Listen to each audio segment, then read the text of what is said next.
श्रम रोजगार तथा सामाजिक सुरक्षा मंत्रालय वैदेशिक रोजगार बोर्ड के सचिवालय और रेडियो नेपाल के सहकार्य में तैयार कैल गेल रेडियो कार्यक्रम वैदेशिक रोजगारी।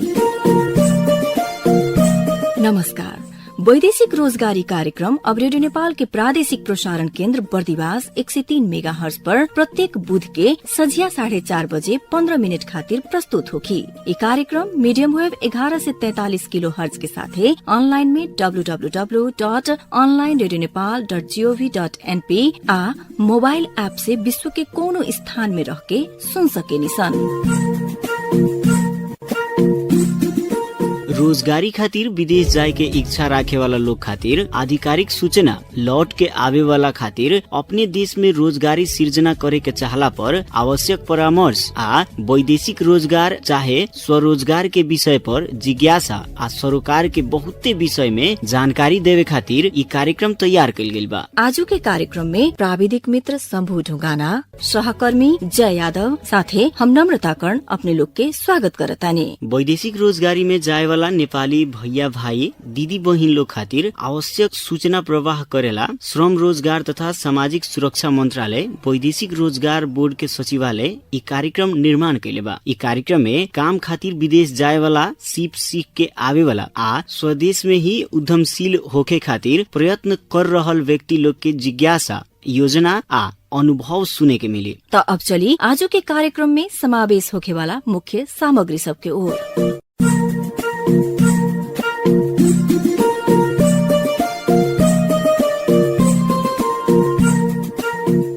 उच्च अदालत पाटन के आदेश संगे श्रम रोजगार तथा सामाजिक सुरक्षा मंत्रालय अंतर्गत वैदेशिक रोजगार विभाग मातहत के रोजगार अनुमति प्रणाली EPS शाखा कोरियन भाषा परीक्षा के उत्पादन तरफ के पुनः आवेदन खुला कैले बा। उच्च अदालत पाटन द्वारा सुक के बाल कुमारी घटना के बाद पानी जहाज बनावे वाला काम शिप बिल्डिंग खातिर कोरियन भाषा परीक्षा में सहभागी भइल केहू के भी उत्पादन क्षेत्र के परीक्षा आवेदन से वंचित ना करावे वास्ते आदेश दिहल गइला बाद एतवार के फेरू आवेदन खुला कैल गेल। EPS शाखा के अनुसार बीतल सावन में भइल शिप बिल्डिंग के परीक्षा में सहभागी भइल लोग पुष 16 गते से 18 गते तक आवेदन दे सकी। शाखा के अनुसार शिप बिल्डिंग के भाषा परीक्षा खातिर 35,708 गो आवेदन पड़ल रहे। ई काम खातिर 3,989 जने उत्तीर्ण भइल बाड़न। कोरिया के नियम अनुसार एगो परीक्षा में शामिल हो चुकल व्यक्ति एके वर्ष औरी कोरियन भाषा परीक्षा में शामिल ना होखे वाला व्यवस्था बा। दक्षिण कोरिया EPS अंतर्गत विभिन्न 16 गो मुलुक से श्रमिक ले जाला।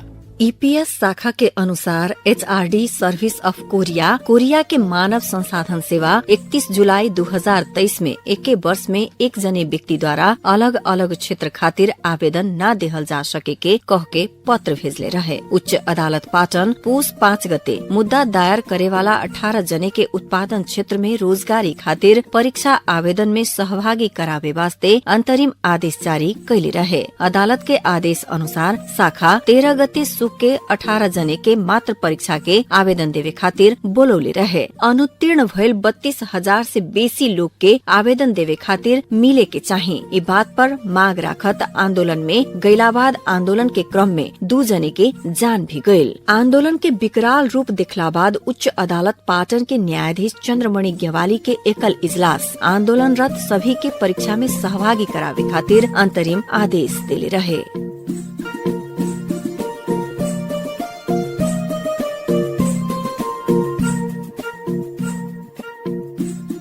देश भीतर रोजगारी के संभावना ना देखला बाद विदेश जाए वाला युवा के संख्या निरंतर वृद्धि भइल बा। कार्तिक महीना के तुलना में अगहन महीना में श्रम स्वीकृति लेवे वाला के संख्या 2 बार भइल बा। वैदेशिक रोजगार विभाग से कार्तिक में 43,622 जने श्रम स्वीकृति लेले रहलन त अगहन महीना में ई संख्या बढ़ के 71,276 पुगल बा। विभाग के तथ्यांक अनुसार कार्तिक आ अगहन में मात्र 1,02,624 जने पुरुष आ 12,234 जने महिला श्रम स्वीकृति लेले बाड़ा लोग। विदेश में काम करे खातिर जाए वास्ते श्रम स्वीकृति लेवे के पड़ेला। चालू आर्थिक वर्ष के पहिल 5 महीना में वैदेशिक रोजगारी में जाए वाला युवा के पहिल गंतव्य मुलुक संयुक्त अरब इमिरेट्स यूएई बनल बा। बड़का बड़का भवन, मरुभूमि, तेल आ पर्यटक खातिर परिचित यूएई संसार के कुछ विकसित देश मध्य में पड़ेला। विभाग के तथ्यांक अनुसार बीतल अगहन महीना में मात्र यूएई खातिर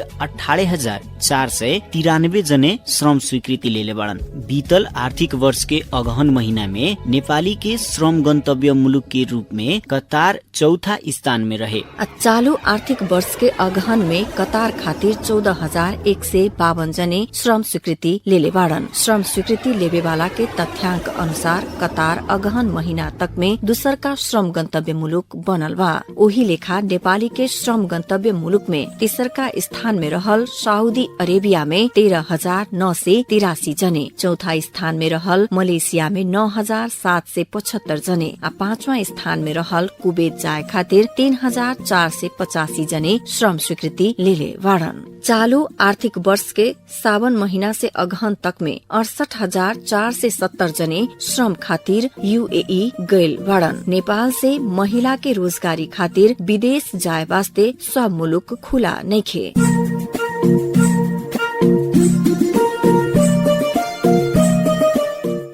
वैदेशिक रोजगारी खातिर बंदेज लगावल गईल देश में भी महिला अवैध रूप में जा रहल सरकारी अधिकार लोग के कहना बा। वैदेशिक रोजगारी में जाए वाला महिला मध्य अधिकांश श्रम स्वीकृति लेके यूएई जा रहल विभाग जनौले बा। दलाल मार्फत विजिट वीसा में जाए वाला महिला के रोजाई भी यूएई ही रहल बा। वैदेशिक रोजगारी खातिर श्रम स्वीकृति लेवे वाला युवा के तथ्यांक में धनुषा जिला पहिल स्थान में बा। अगहन में धनुषा से 3,621 जने श्रम स्वीकृति लेले बा, जौना में 624 जने महिला बाड़ी। वही तरह झापा से 3,397 जने, मोरंग से 3,102 जने आ सिरहा से 2,716 जने द्वारा वैदेशिक रोजगारी खातिर श्रम स्वीकृति लेहल गईल तथ्यांक बा। विभाग के अनुसार यूएई एशियाली आ अफ्रीकी नागरिक खातिर रहेला आ काम करेला सुरक्षित गंतव्य बा। महिला लोग कारखाना में सरसफाई आ घरेलू कामदार के रूप में यूएई जाली लोग। आर्थिक वर्ष 2079-80 में श्रम स्वीकृति लेके 1,16,159 जने यूएई गईल रहे, जौना में 24,000 महिला रली लोग। सरकारी अधिकारी के कहनाम अनुसार सरकार द्वारा सीप युक्त जनशक्ति के वैदेशिक रोजगारी में जाए के कहल गईला पर भी अधिकांश महिला सीप विहीन अवस्था में विदेश गईल बाड़ी लोग। विभाग के अनुसार बीतल अगहन महीना में वैदेशिक रोजगारी खातिर विदेश गईल करीब 71,000 जने में 14,000 पुरुष आ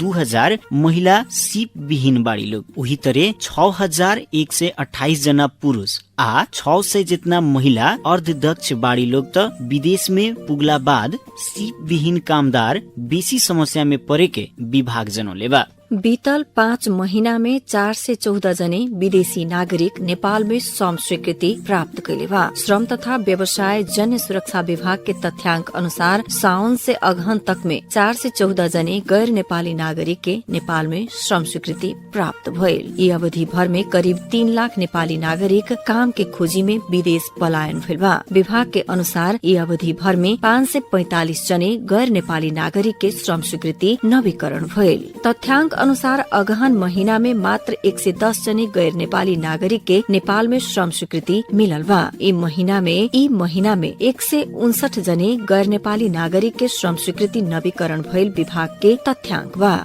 अगहन महीना में एगो ट्रेड यूनियन महासंघ दर्ता भइल, 2 ट्रेड यूनियन दर्ता भइल बा आ ट्रेड यूनियन नवीकरण के संख्या 7 बा। ई अवधि भर में 2 औद्योगिक दुर्घटना के उजुड़ी आयल विभाग जानकारी करौले बा। विभाग में श्रमिक से 387 दावी उजुरी आ 73 गो सामूहिक उजुरी पड़ल बा। उहे अवधि में 236 गो श्रमिक आपूर्तिकर्ता के इजाजत नवीकरण भइल बा। 186 गो श्रम विवाद ई अवधि में समाधान कैल गेल विभाग जनौले बा।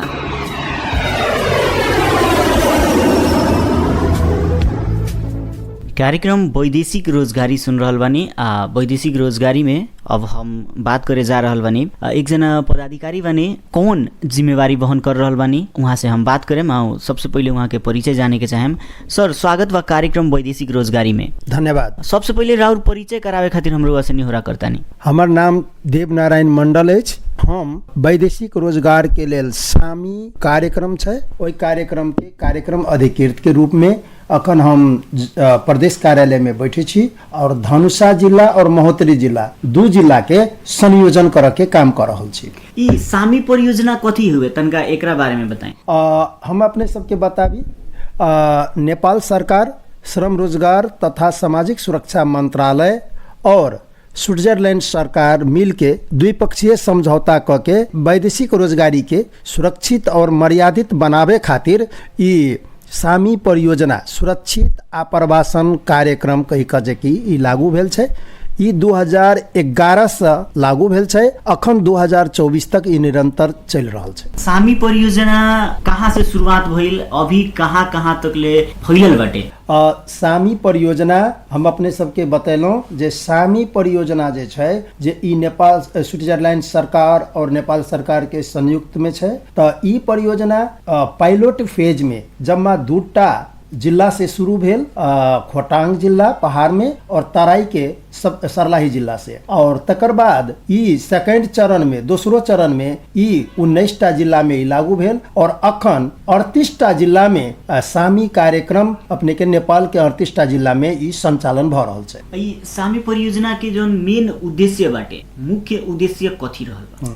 सामी परियोजना के सामी कार्यक्रम के एकर मेन उद्देश्य जे छै जे वैदेशिक रोजगारी में जतेक भी युवा सब जा रहल छै, वही युवा सब के सचेतीकरण क क पठनाई, सचेतीकरण जे कि भ क जाए जे काल्हि खन ई सुरक्षित रहे और मर्यादित रहे और एकर कमाई भी उपलब्धि मूलक रहे। तै हिसाब से सामी कार्यक्रम ई अपन 5टा कंपोनेंट कहे छै, 5टा कंपोनेंट के माध्यम से ई वैदेशिक रोजगार में जाए वाला युवा के, रिटर्न हुआ वाला युवा के, हुनका परिवारजन के लेल ई कार्यक्रम सब कर रहल छै। 5 गो कंपोनेंट कथी हुए? वैदेशिक रोजगार के व्यवस्थित करे के लेल 5 गो कंपोनेंट जे छै, जेना सूचना में पहुँच छै। त वैदेशिक रोजगार में जते भी युवा सब जा रहल छै तो उ पासपोर्ट बनावे खातिर जिला प्रशासन कार्यालय में जाय छै, सीडीओ कार्यालय में। तो ओहिठना हमरा सबके आप्रवासी स्रोत केंद्र कही के स्थापना भेल छै। तो सीडीओ कार्यालय से हमरा सबके समन्वय छै, हर एक पासपोर्ट बनावा आवे वाला के कंपलसरी एक बेर आप्रवासी स्रोत केंद्र में ओता भेजे छै। तो और ओकरा सबके हम सब जे कि सुसूचित करे छियै, ओकरा सबके वैदेशिक रोजगार में जाय से पहले कथी कथी विचार करे के चाही, केना के सोच विचार के जाय के चाही, कथी कथी बुझ के जाय के चाही, सब चीज के बारे में उनका सबके हम सब प्रशिक्षण करे छियै, तो काउंसलिंग करे छियै। तो एहि किस्म से जे सूचना में पहुँच के कार्यक्रम भ रहल छै। तहिना एकटा छै सीप में पहुँच। ताहि दुआरे हम सब कहे छियै जे सीप सीख के जाओ। सामी कार्यक्रम से जे करीब 8-10 किस्म के सीप हम सब निःशुल्क रूप से 1 महीने आवासीय तालीम हम सब उपलब्ध करबे छियै, उपलब्ध करे छियै। जी, ई जानकारी खातिर हुआ के हम बहुत बहुत धन्यवाद दे रहे हैं। धन्यवाद। श्रोता मित्र, अब हमनी कार्यक्रम के अंत में आ चुकल बानी सन। कार्यक्रम अपने लोग के कैसन लागल? कार्यक्रम सुनला बाद सलाह सुझाव आ प्रतिक्रिया देवे के चाहतानी त हमनी की चिट्ठी, ईमेल आ टेलीफोन मार्फत जानकारी करा सकेनी। जौना खातिर हमनी के ठेगाना बा रेडियो नेपाल प्रादेशिक प्रसारण कार्यालय बर्दिवास। टेलीफोन नंबर रहल बा 044 550 008 आ ईमेल ठेगाना बा भोजपुरी वैदेशिक रोजगार @gmail.com। आज के वैदेशिक रोजगारी कार्यक्रम इतने। अगिला बुध के संझिया 4:30 बजे रेडियो नेपाल के प्रादेशिक प्रसारण केंद्र बर्दिवास में फेरू भेट होकबे करी। अभिन खातिर प्राविधिक मित्र शंभु ढुंगाना, सहकर्मी नम्रता कर्ण आ हम जय यादव के दी आज्ञा। सुनत रही रेडियो नेपाल। नमस्कार। श्रम रोजगार तथा सामाजिक सुरक्षा मंत्रालय, वैदेशिक रोजगार बोर्ड के सचिवालय और रेडियो नेपाल के साझा प्रस्तुति रेडियो कार्यक्रम वैदेशिक रोजगारी।